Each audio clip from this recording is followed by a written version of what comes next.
Hello everybody, I'm Ethan, and probably you know me for some other type of videos. And I decided to kind of change the way of videos. I thought that, I don't know, first they take too much time to make, and I realized that I don't know if I really want to make very entertaining videos. I thought the idea was always to make videos to get some views and then kind of shift and do more deep things in art and stuff. But I don't know. I like to experiment, and I thought, well, I can just start doing that right now. So that's why I'm doing this video, because this is like I wanted to feel more like a conversation, like more like we're having a coffee and I'm speaking to you, and hopefully you can speak back to me in the comments, or any other social media, all that stuff. So yeah, hopefully I will make more videos like this, which is like kind of like video blogs. But yeah, so the theme that I want to talk today is kind of finding your own voice, your own style in art. And I don't really understand how other people are doing it, because I think the world is kind of getting caught inside itself, and it's kind of losing what it really is to become an artist, and this style, right? So for example, I believe that when you are very young and you kind of like feel attracted to art, you you tend to grasp things, because when you're young you don't know anything, right? You're a blank canvas, and everything you see is interesting. Like right now I'm 30 and I still find things interesting, but that's kind of the part of being a child. You kind of see something, and if you still have this child soul in you, you kind of get excited for it, and that's wonderful. So when you're young and you kind of go to a museum for the first time, or you consciously visit a museum, and you start to like a painting or a specific artist, it kind of grabs you. And when you're young, you can get grabbed by a lot of things. Something sometimes good, sometimes not good.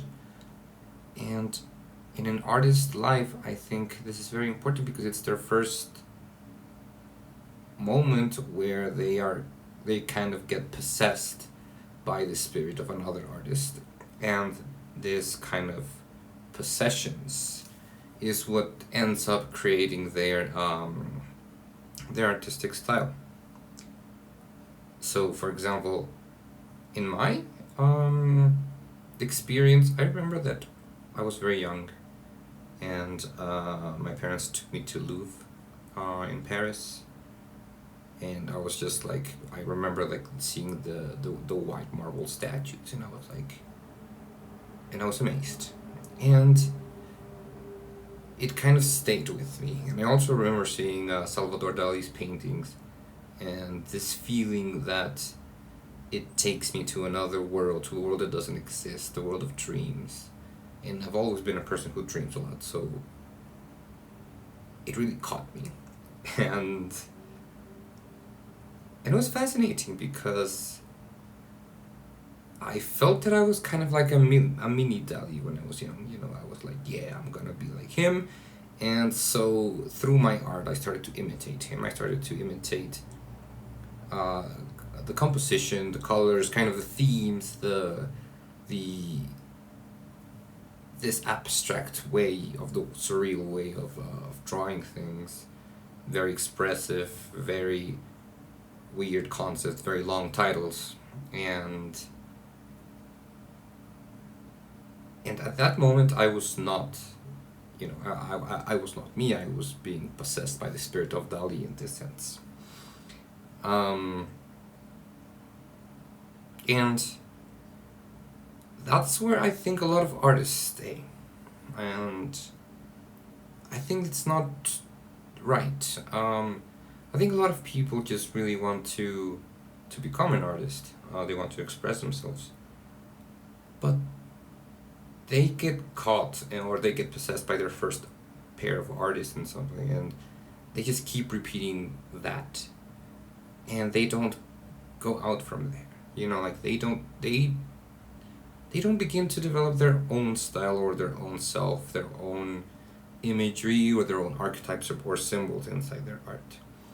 And I think that's a big problem because people then start to become very annoyed because they don't know what to make. And the only thing where they can gain inspiration is from that artist that they are inspired from. Yeah. Another thing is that what type of artist inspires you, right? I see a lot of modern artists get inspired by very limited things, and what I mean by very limited is that it doesn't mean it's bad, but I don't think it's deep enough. For example, people start drawing Captain America, and Spider-Man, and they keep drawing these characters over and over, and it's a very simple story, and it's a good story. It's an archetypical story, but they cannot go out of that thing, right? And again, superheroes can tell so much, but also can tell so little compared to other things. One can start drawing superheroes, but end up expanding and moving towards myth, for example. And myth is basically the superheroes of the past. But themes are kind of similar, and then myths from the past connect you to history, and history connect you to geography and all interesting things. And it's not very interesting to see a person who just draws Spider-Man, right? Doesn't tell you anything. And I feel that that's something that we need to kind of work. And a lot of people just feel that they don't have a voice, and they just stop creating because they can't stop imitating, and they can't stop being kind of possessed by this type of art or this type of art or this artist. Now, how would you fix this? I think, at least in my perspective, it is a way to fix this is to keep creating. And once you keep creating, then you will kind of squeeze all this inspiration out of you, and you end up with a pure part of yourself. So once you have like a few artists that you love and you are inspired by, you copy them and you create things similar to them. You just keep creating, at that point where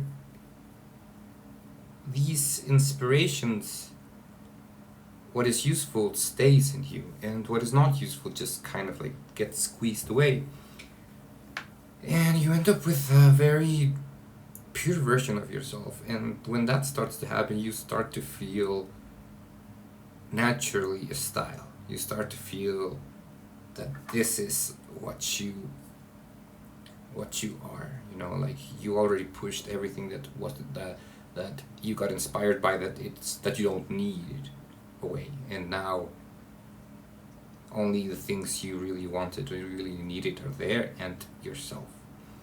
And I think that's the moment where you truly start to have a style. And in my perspective, well, at least in the way that that it happened, it took a couple of years, and I think it would have taken less if I did more and more art. Something very interesting is that also your first artworks, you always try to express like yourself in a very direct and simple way. So if the first time you create a novel, the first time you create an artwork that is personal, you can see that it's very personal, and it's very interesting because it's very obvious. You read the first novel of a person who has never written anything before, and it's very obvious that they feel afraid of something, that they put themselves inside the story, that probably that they're the main character or the antagonist. And once you start to create more and more and more and more, this part of you kind of separates. You start to live, you have more experiences, and you have to start to live differently, and you get spread into many different facets. So you recognize yourself as a loving person, but you can recognize yourself as a person who has anger sometimes, a person who is very funny, a person who just wants to be alone, wants to think about philosophy, or a person who feels lonely, for example, right? You can be all of them, and you can understand all of them to a certain extent. So once you start to create more, then you stop condensing yourself in just one thing, and you begin to diverse it and to do it in many different things. It's the same with visuals. You start with very simple concepts, but once you go further, then you can start abstracting more things. For example, I love to do allegories. I have a very particular love to them, and these things start to speak about the way you see the world, the way you think about the world, how you are, who you are, and what you want to be. And this is a point where all that work that didn't seem useful in the past comes together, and you start to generate a style. And I think that's my that's my take on art styles, at least for now.